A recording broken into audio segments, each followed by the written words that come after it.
Good Monday morning, tail waggers. I am going to talk to you about something this morning that is very different for our Lone Worker Safety Month. We're calling it Just Because You Think They're Family When the Hazard Stays Behind the Closed Doors. So, good morning and welcome back to the Tail Wag Briefing.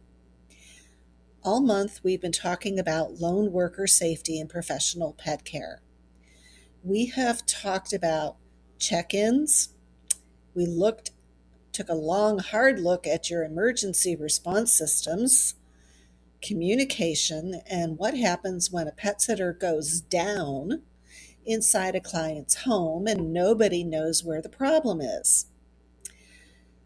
But there's one part of lone worker safety I haven't spent nearly enough time talking about, and that is workplace violence.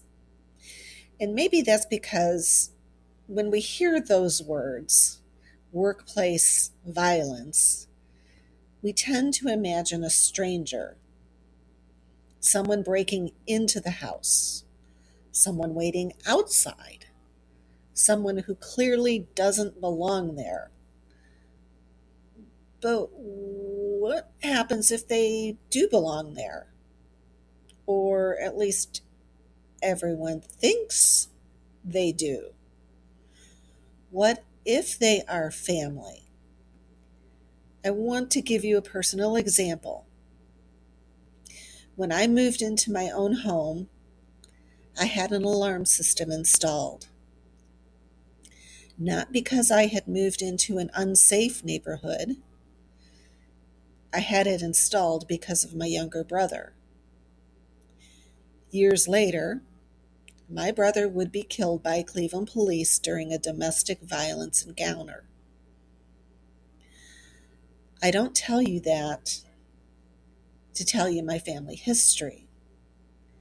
I tell you because situations like these are often, quote, family secrets, unquote. They tend to stay behind closed doors. Friends may not know, neighbors may not know, coworkers may not know.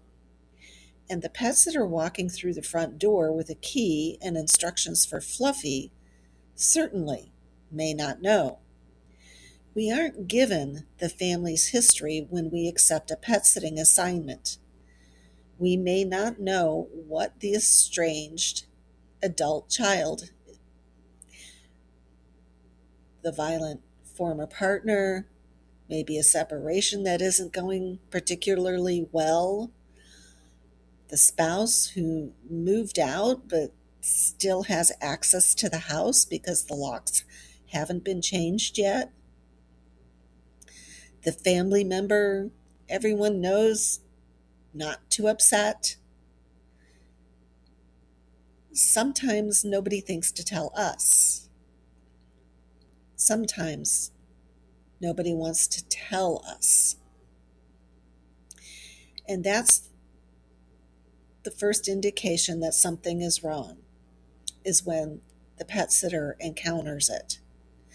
And that brings me back to something I wrote about back in January in one of our regulatory briefings. Pennsylvania had changed its domestic relations laws involving companion animals, Act number 146. And it addressed protections for the companion animals in a domestic violence case, while another measure is moving through the legislature addressed how companion animals could be considered during divorce proceedings. Neither of those things created some new statutory duty for a professional pet sitter. That wasn't what concerned me. What concerned me was the environment surrounding the pet.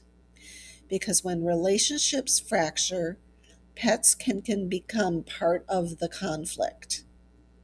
And suddenly, the person feeding the cat, walking the dog, documenting the animal's condition, and maintaining its daily routine can find themselves standing in the middle of something they know absolutely nothing about. Imagine arriving for a perfectly ordinary visit, and there is a car in the driveway you don't recognize. You unlock the door, someone is inside.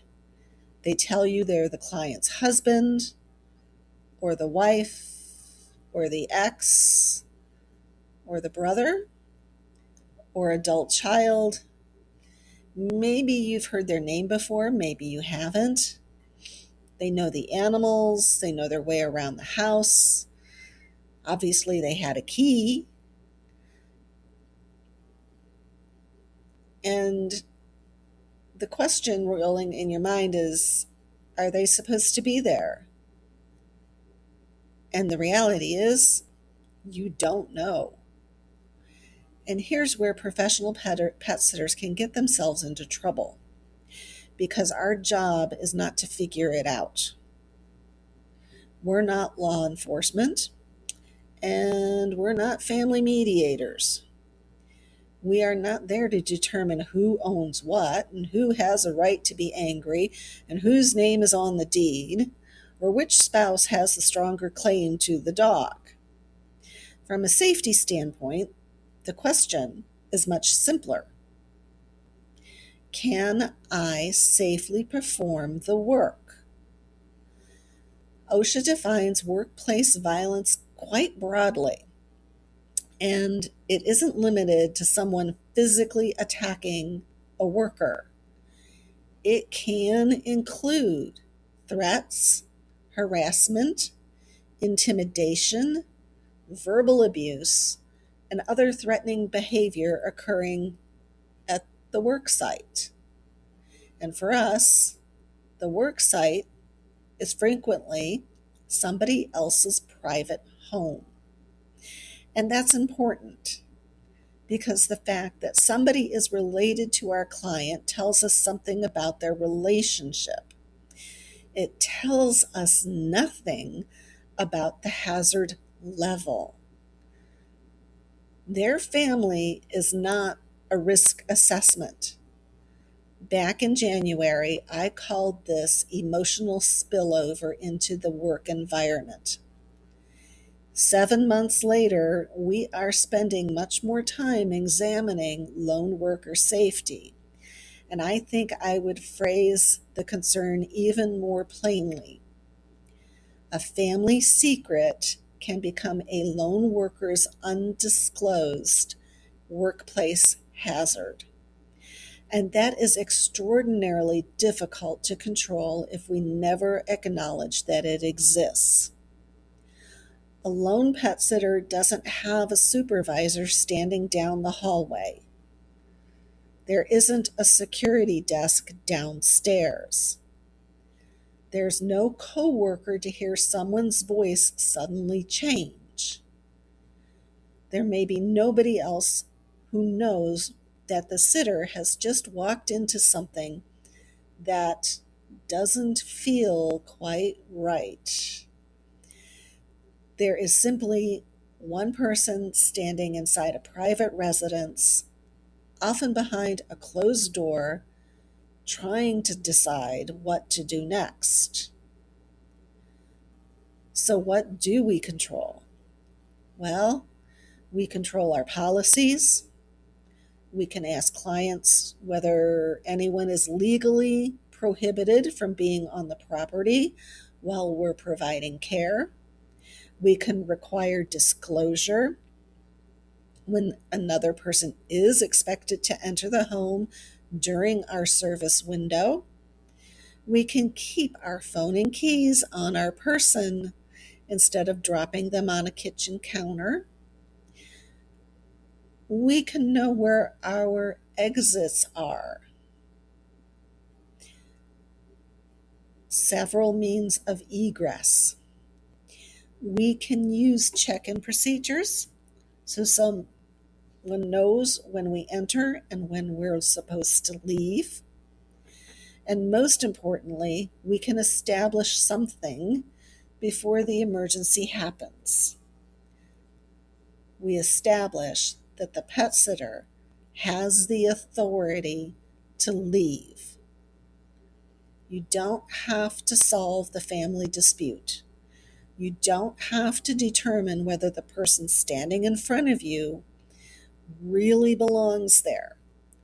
And you don't have to remain in an environment that has changed simply because someone tells you, don't worry, they're family.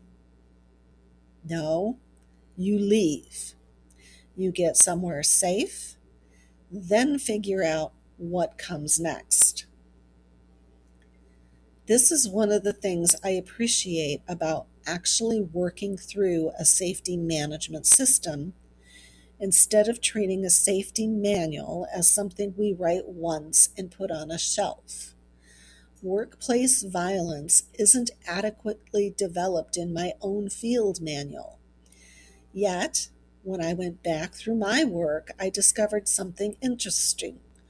I had already identified the hazard.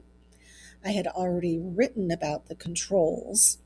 I had already recognized the connection to lone worker safety. I hadn't simply pulled those pieces together and called it what it was. And that's how a safety system is supposed to work. We identify, we assess, we learn. And when we discover a hole, we close it. So this week, I want you to think about something we don't talk about very much in professional pet sitting. Not what's happening with the animal, what's happening behind the closed door around the pet. Because sometimes the dog isn't the hazard. Sometimes the cat isn't the hazard. Sometimes the stranger isn't even the hazard. Sometimes the hazard already has a key. And sometimes everyone simply calls them family. That's your Monday morning tail wag briefing. There's a lot there to unpack this week. Have a safe and productive week.